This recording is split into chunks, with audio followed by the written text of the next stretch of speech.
Praise lord. ఈ యొక్క మెల్లని స్వరము అనే ఆత్మీయ కార్యక్రమానికి ప్రేమతో మిమ్మల్ని అందరినీ కూడా ఆహ్వానిస్తున్నాను. దేవుని బిడ్డలారా, మీరందరూ బాగున్నారా?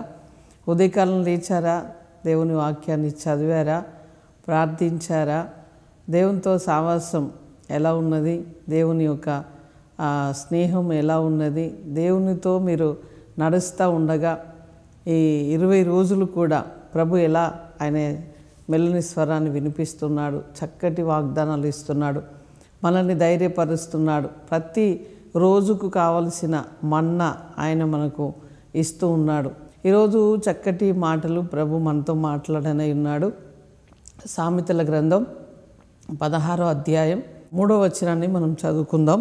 నీ పనుల భారము యెహోవా మీద ఉంచుము, అప్పుడు నీ ఉద్దేశములు సఫలమగును.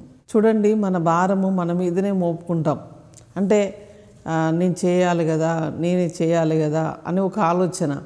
కానీ ఇక్కడ ప్రభు ఏమంటున్నాడంటే, మీ భారము యెహోవా మీద మోపండి, అప్పుడు మీ ఉద్దేశములు, అంటే మనం ఎన్నో ఉద్దేశములు కలిగి ఉంటాం. ఈ ఉద్యోగం చేస్తే బాగుండు, ఈ వ్యాపారం చేస్తే బాగుండు, ఈ త్రోవలో వెళ్తే బాగుండు, ఈ స్టడీ అయితే బాగుండు, ఇదైతే బాగుండు అని అనుకుంటూ ఉంటాం. కానీ అది మనం చేసినప్పుడు, అంటే మన సొంత శక్తితో, మన జ్ఞానముతో, మనకున్న సామర్థ్యంతో చేసినప్పుడు అది ఒకవేళ జయించవచ్చు, జయించలేకపోవచ్చు, చేయవచ్చు, చేయకపోవచ్చు. కానీ నీ భారం అంతా తీసి, ఇదిగో ప్రభా నేను ఇది చేయాలనుకుంటున్నా, ఇది నీ చిత్తమా, నీ ఇష్టమా, నేను చేయగలుగుతానా అని ఒకవేళ నీ భారం ఆయన మీద మోపినప్పుడు అది నీ ఉద్దేశమును సఫలపరిచి నిన్ను దీవించి, అంటే అది ఎంత భారమైందైనా, అది ఎంత కష్టమైందైనా అది నువ్వు చేయగలిగినట్లుగా దేవుడు నీకు సామర్థ్యమును ఇస్తాడు. ఎందుకంటే ఆయన పైన నువ్వు ఆనుకుంటావు కనుక, నీ భారమంతా ఆయన మీద మోపుతావు కనుక నీకు చేయగలిగిన శక్తిని ఆయన ఇచ్చి నిన్ను బలపరిచి ముందుకు నడిపిస్తాడు. ఈరోజు వరకు ఏది చెయ్యలేని స్థితిలో ఉన్నావో, ఏ భారము మొయ్యలేని స్థితిలో ఉన్నావో, ఈ భారము, ఈ పరిస్థితి నేను మొయ్యలేను ప్రభువా, ఇదిగో నీ మీద మోపుతున్నాను అన్నప్పుడు ఖచ్చితంగా నీ ఉద్దేశములేంటి? నువ్వు బాగుండాలి, ఉన్నత స్థాయిలో ఉండాలి, ఆరోగ్యంతో ఉండాలి, క్షేమంతో ఉండాలి, సమాధానంతో ఉండాలి, సంతోషంతో ఉండాలని నువ్వు కోరుకుంటావు. అవన్నీ కూడా సఫలం చేసే దేవుడు నీతో మాట్లాడుతున్నాడు ఈరోజు. సహోదరి, సహోదరుడా, ధైర్యముగా ఉండు. నీ భారములన్నీ కూడా ఆయన మీద మోపండి. ఈ ఉదయకాలం ప్రభు నీ భారమును ఆయన తీసుకుంటానంటున్నాడు కనుక ధైర్యం తెచ్చుకోండి. ప్రార్థన చేసుకుందాం. పరిశుద్ధుడా, జీవము కలిగిన మా తండ్రి, నీకు స్తోత్రాలు.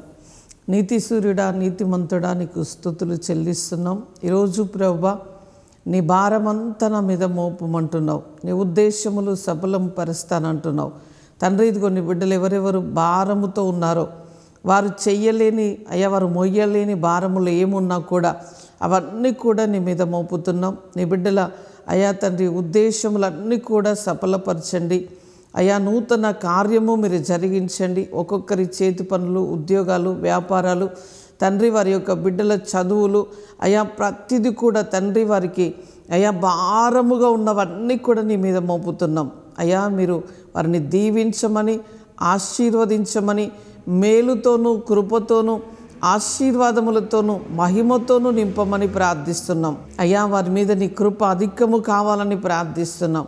నీ మేలుతో నీ బిడ్డల్ని నింపమని ప్రార్థిస్తున్నాం ప్రభువా. ఎవరు అనారోగ్యముతో ఉన్నారో నజరేయుడైన యేసు క్రీస్తు నామములో మంచి ఆరోగ్యము, బలము వారికి కలుగునుగాక అని మేము ప్రార్థిస్తున్నాం. నూతన శక్తినివ్వమని ప్రార్థిస్తున్నాం ప్రభువా. ఎంతమందిని వైపు చూస్తున్నారో వారందరికీ విడుదల, విముక్తి కలుగునుగాకని ప్రార్థిస్తున్నాం ప్రభువా. హాస్పిటల్లో ఉన్నవారు, వెంటిలేషన్లో ఉన్నవారు ప్రభువా, మూలుగుచున్న నీ బిడ్డల్ని దర్శించండి. అద్భుతమైన కార్యములను నీ కృపలో జరిగించండి అయ్యా. మహిమ కలిగిన అయ్యా నీ ఉద్దేశములన్నీ కూడా సఫలపరచండి అయ్యా. ఎవరైతే పుట్టినరోజు, పెళ్లి రోజు జరుపుకుంటున్నారో నీ బిడ్డలందరికీ శుభములు, దీవెనలు పలుకుతున్నాం. ఈ సంవత్సరం అంతా ఆరోగ్యము, క్షేమము అయా నీ దయ వారికి ఉండాలి, నీ క్షేమం వారికి ఉండాలి, వారి వర్ధిల్లుతూ ఉండాలి. అన్ని విషయంలో అయ్యా నీ కృప విస్తరించునుగా. కానీ ఒక్కొక్క బిడ్డ మీద నీ కృపను విడుదల చేస్తూ ఈ యొక్క అయా వాగ్దానమును ఎంతమంది రిసీవ్ చేసుకుంటున్నారో వారందరి జీవితంలో అద్భుతాలు జరుగునుగా. కానీ మహిమ ఘనత మీకు చెల్లిస్తూ యేసు నామములో అడుగుచున్నాం తండ్రి. Amen, amen. Praise the Lord. God bless you.